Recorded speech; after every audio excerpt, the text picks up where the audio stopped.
어린이집이 주도하는 보육의 질 향상 실천 프로젝트. 어린이집 자율관리에 대해 자세히 안내해드리겠습니다. 2024년 7월 어린이집 평가제가 개편됨에 따라 평가 사후 관리를 위한 체계도 함께 개편되었습니다. 개편 전에는 평가 등급에 따른 질 관리가 이루어졌다면 개편 후에는 어린이집이 자율적으로 보육의 질을 관리하는 방향으로 변화되었습니다. 어린이집이 주체가 되어 보육의 질을 스스로 관리하는 어린이집 자율관리 사업. 함께 알아볼까요? 어린이집 자율관리 사업은 연차별 자율관리와 자율관리 컨설팅으로 진행됩니다. 연차별 자율관리는 어린이집이 주도적으로 보육의 질 향상을 위해 계획, 실천, 평가, 환류의 순환적 단계를 실행하는 과정입니다. 자율관리 컨설팅은 전문 컨설턴트가 각 어린이집의 자율관리 진행 과정을 돕는 맞춤형 컨설팅입니다. 어린이집은 자율관리 중 도움이 필요한 경우 한국보육진흥원에서 제공하는 자율관리 컨설팅에 신청할 수 있습니다. 평가 준비는 열심히 했는데 평가가 끝난 후에는 잘 유지가 안 되는 것 같아요.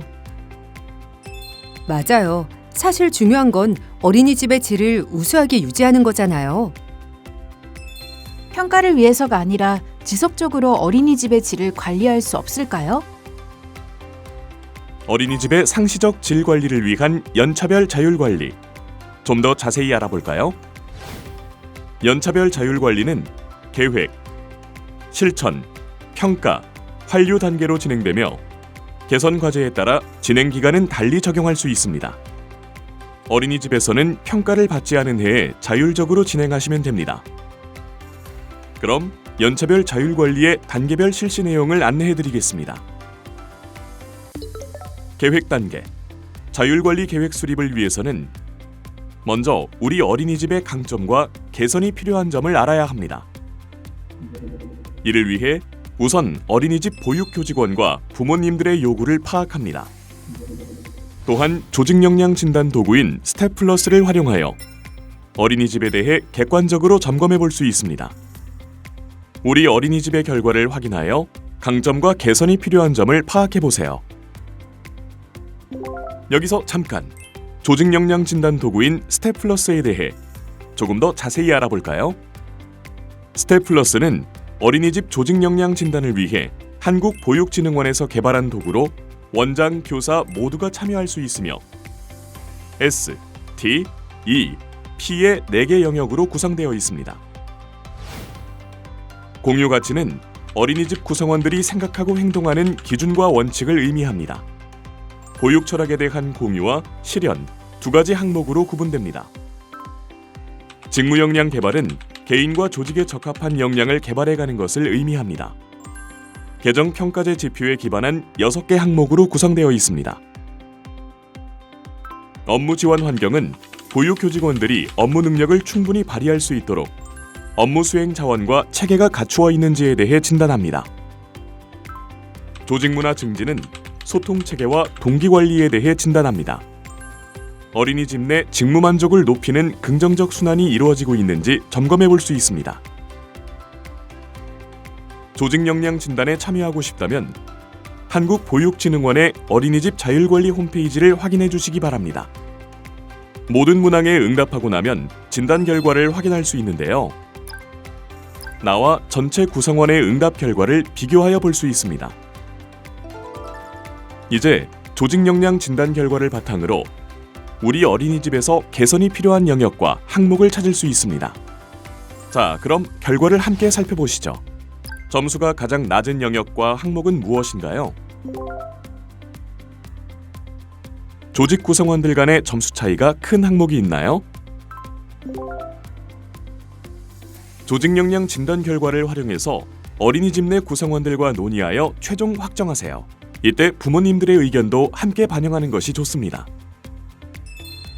조직 역량 진단은 원장님만 대표로 참여하시면 되나요? 아닙니다. 정확하고 객관적인 진단 결과를 위해 원장님뿐만 아니라 가능한 많은 교직원이 참여해 주시기 바랍니다. 좋은 점수를 받는 게 중요한가요? 아닙니다.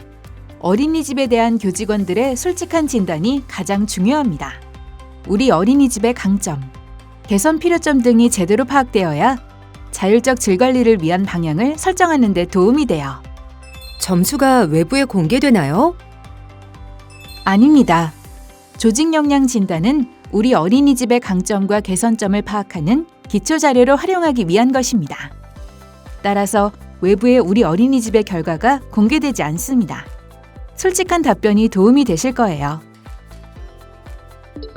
다음으로 실천 단계는 우리 어린이집이 무엇을 어떻게 얼만큼의 기간 동안 개선해 나갈지 협의하고 이행하는 과정입니다.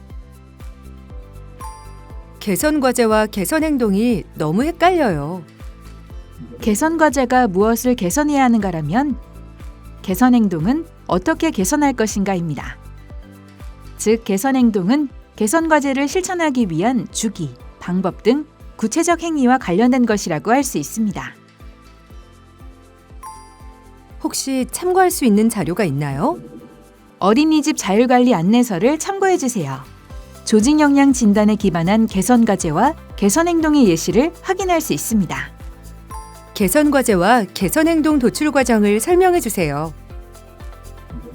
A 어린이집에서는 계획 단계에서 조직 역량 진단 결과와 보육 교직원의 의견을 바탕으로 개선 영역과 항목을 결정하였습니다. 관련된 여러 가지 개선 과제 중 한 가지를 선정하고 이를 위한 개선 행동도 협의를 통해 결정하였습니다. 이처럼 개선 행동이 도출되었다면 주기와 방법에 따라 실행하고 이를 기록하며 관리합니다. 어린이집 입장에서는 개선 행동을 정하는 게 제일 중요할 것 같아요. 개선 행동을 도출하는 팁이 있을까요? 개선 행동을 결정할 때 가장 중요한 것은 실천할 수 있는가입니다. 실천하고 싶은 개선 행동을 구체적으로 정해주세요. 행동을 구체화할수록 실행 가능성이 높아집니다. 화면으로 보여드리는 스마트 원칙을 활용하면 도움이 될 것입니다. 실천 다음 단계는 평가와 환류입니다. 자율 관리를 통해 개선된 변화 등에 대해 결과 보고서를 작성하고 미흡했던 부분들은 차후 운영 계획을 수립할 때 반영할 수 있습니다. 원장님네 어린이집은 자율 관리를 어떻게 하고 계세요? 네, 저희 어린이집은 개선 행동을 정해서 실천하고 있어요. 저는 자료를 찾아봐도 어렵더라고요. 어디 도움받을 수 있는 곳 없을까요? 어린이집 자율관리 과정에서 도움이 필요하다면 자율관리 컨설팅에 신청해 보세요. 한국보육진흥원에서는 어린이집이 무엇을 어떻게 개선해 나갈지에 대한 계획과 실행을 지원하는 자율관리 컨설팅을 운영합니다. 자율관리 컨설팅은 사전 준비 단계와 컨설팅 진행 단계로 나누어지며 총 3차에 걸쳐 진행됩니다. 여기서 잠깐! 자율관리 컨설팅만의 차별점. 일반적인 컨설팅은 정답과 노하우 전달 중심인 반면 자율관리 컨설팅은 개선점을 찾아가는 과정 중심의 컨설팅입니다. 컨설턴트가 직접 방문하여 어린이집에서 개선할 목표와 행동을 산정하고 실천하는 것을 지원합니다. 자율관리 컨설팅에 대한 자세한 내용은 홈페이지를 참고해 주세요. 어린이집 방문 시 평가처럼 문서나 환경을 준비해 두어야 하나요? 아닙니다. 자율관리 컨설턴트는 어린이집에서 개선이 필요한 점을 논의하고 어떤 방법과 주기로 개선 행동을 실천할지 함께 협의하는 소통 전문가입니다. 따라서 별도의 서류 준비나 환경 정비 없이 편안하게 참여하실 수 있습니다. 컨설팅을 받고 나면 해야 할 일이 많아질까 봐 조금 부담스러워요. 자율관리 컨설팅은 개선 행동을 결정할 때 어린이집의 상황을 최우선으로 고려합니다. 그렇기 때문에 교직원들과 소통하는 협의의 과정이 필요합니다. 컨설턴트와 열린 마음으로 충분히 소통하다 보면 부담감보다는 자신감을 느끼실 수 있을 것입니다. 지금까지 어린이집 자율관리에 대해 안내해드렸습니다. 영유아의 건강한 성장과 발달, 부모가 믿고 맡길 수 있는 안심 보육 환경을 만들기 위한 어린이집 자율관리. 한국보육진흥원이 함께합니다.